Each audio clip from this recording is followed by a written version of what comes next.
Bismillahirrahmanirrahim. Assalamualaikum warahmatullahi wabarakatuh.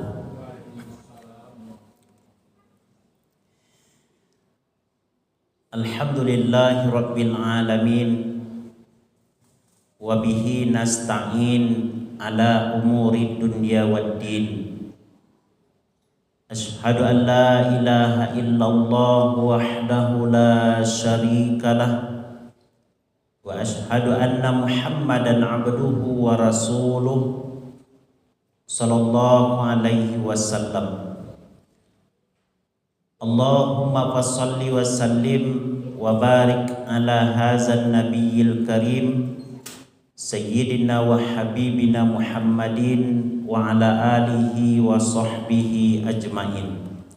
Subhanaka la ilma lana illa ma 'allamtana innaka antal alimul hakim. Rabbi shrah li sadri wa yassir li amri wahlul 'uqdatam min lisani yafqahu qawli, amma ba'du. Ma'asyiral muslimin, bapak-bapak, ibu-ibu, jamaah salat zuhur rahimani wa rahimakumullah. Pertama-tama kita bersyukur kepada Allah dengan mengucapkan alhamdulillahi rabbil alamin atas segala nikmat dan karunia yang masih diberikan oleh Allah. Allah masih berikan kepada kita kesehatan. Allah masih berikan kita kesempatan untuk beribadah kepada Allah. Kata Nabi sallallahu alaihi wasallam, ni'matani maghbunun fihima katsirun minan nas. Ada dua nikmat yang sering membuat manusia lalai atau dilalaikan oleh manusia. Itulah nikmat sehat, dan yang kedua adalah nikmat sempat. Banyak orang yang sehat namun belum tentu sempat untuk beribadah kepada Allah. Di balik daripada itu, ada orang yang mempunyai kesempatan dari segi waktu, namun karena pinggang sakit, kaki sakit, dan bahkan ada yang dirawat di rumah sakit, mereka juga tidak bisa melaksanakan secara totalitas ibadah kepada Allah Subhanahu wa taala. Mudah-mudahan Allah senantiasa menjadikan kita sebagai abdan syakura, hamba yang selalu bersyukur kepada Allah. Amin ya rabbal alamin. Salawat dan salam kepada Rasulullah Muhammad sallallahu alaihi wasallam dengan mengucapkan Allahumma salli ala sayyidina Muhammad wa ala ali sayyidina Muhammad. Bapak ibu jamaah yang dimuliakan oleh Allah, suatu ketika Uqbah bin Amir dia bertanya kepada Nabi sallallahu alaihi wasallam, "Ya Rasulullah, man najah?" Wahai Rasulullah, apakah jalan kesuksesan itu, jalan keselamatan itu? Semua kita pasti menginginkan keselamatan, lebih-lebih dalam kehidupan di dunia, dalam keadaan zaman yang makin hari makin serba canggih, makin modern. Di balik daripada itu tidak sedikit yang menjerumuskan manusia kepada arah-arah yang menentang perintah Allah Subhanahu wa taala.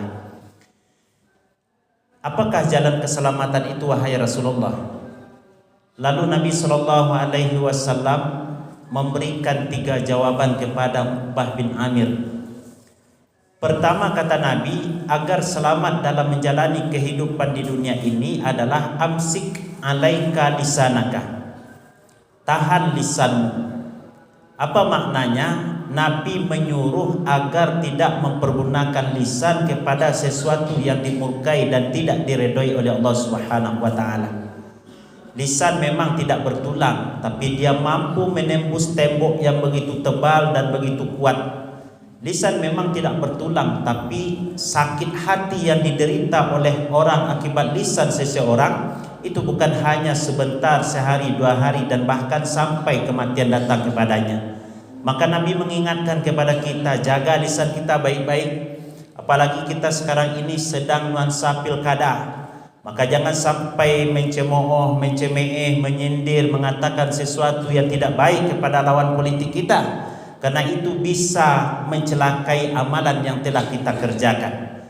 Atadaruna mal muflis, tahukah kamu siapa orang yang bangkrut? Sahabat menjawab, yang bangkrut itu yang tidak punya dirham, dinar. Lalu Nabi mengatakan, al-muflisu min ummati, orang yang bangkrut di kalangan umatku adalah mayyati yaumal qiyamah bisolatin, orang yang nanti di hari kiamat membawa pahala salat, membawa pahala puasa, membawa pahala zakat, walakin kad syatama haza, tapi dia suka mencela orang lain. Wa kazafa haza, dia suka menuduh orang lain dengan tuduhan yang tidak baik. Dia suka menzalimi orang lain. Wa yuqta hasanatuhu min hasanati, kebaikan-kebaikan yang dilakukannya dalam kehidupan ini diberikan kepada siapa yang dizalimi ketika dalam kehidupan di dunia. Maka oleh karena itu, ma'asyiral muslimin, mari kita jaga lisan kita, kita pelihara lisan kita, kita jadikan lisan kita untuk mendekatkan diri kepada Allah. Bagaimana caranya? Membaca Al-Quran, mengucapkan kalimatut thayyibah, kalimat yang baik-baik, berzikir kepada Allah Subhanahu wa taala. Yang kedua, kata Nabi sallallahu alaihi wasallam, jalan kesuksesan atau keselamatan itu adalah wal yasaka baituka, dan hendaklah rumahmu membuatmu lapang. Apa maknanya? Rumah atau keluarga kita adalah masyarakat yang terkecil. Kalau dari rumah kita sudah hati tentram, nyaman, tenang, insya Allah keluar pun akan nyaman. Banyak orang yang rumah tangganya bermasalah, di luar pun juga lebih bermasalah lagi. Maka Nabi mengingatkan kepada kita agar rumah kita itu disinari dengan cahaya Allah, cahaya ilahi. Maka Nabi menyuruh kepada kita, wa nawwiru bisolatin wa tilawatil Quran, hiasilah, terangilah rumahmu dengan salat dan bacaan Quran.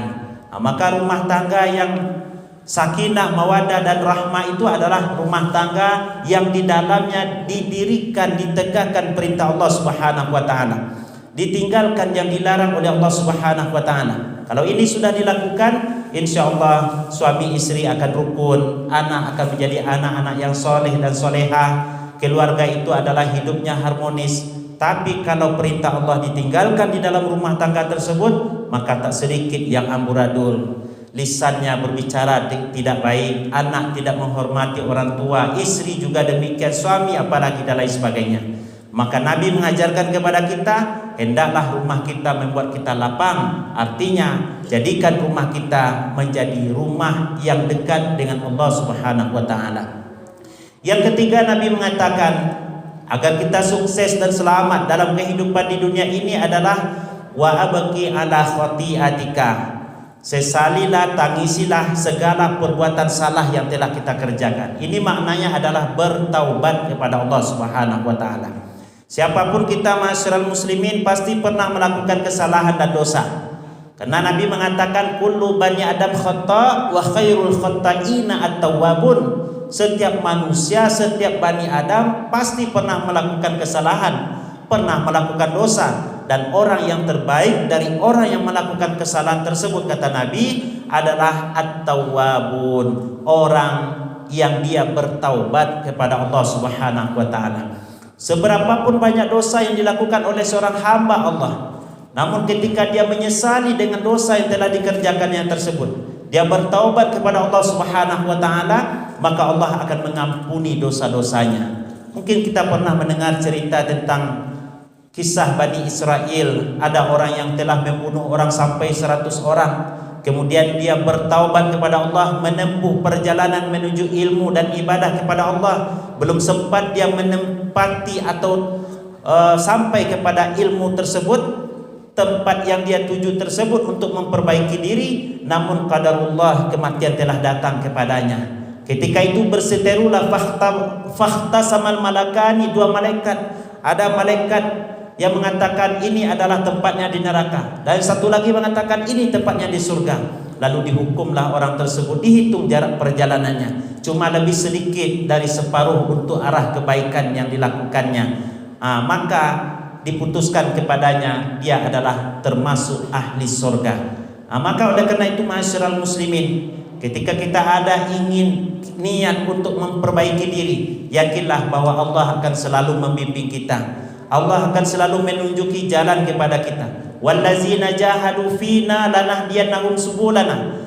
Dan orang-orang yang bersungguh-sungguh di jalan kami akan berikan hidayah, kami akan berikan petunjuk terhadap jalan yang ditempuhnya kepada Allah Subhanahu wa taala. Inilah yang harus kita renungkan ma'asyiral muslimin. 3 hal ini harus menusuk hati kita, diamalkan dalam kehidupan kita. Pertama adalah menjaga lisan, yang kedua adalah menjadikan rumah kita menjadi rumah yang lapang, artinya adalah rumah yang senantiasa mendekatkan diri kepada Allah.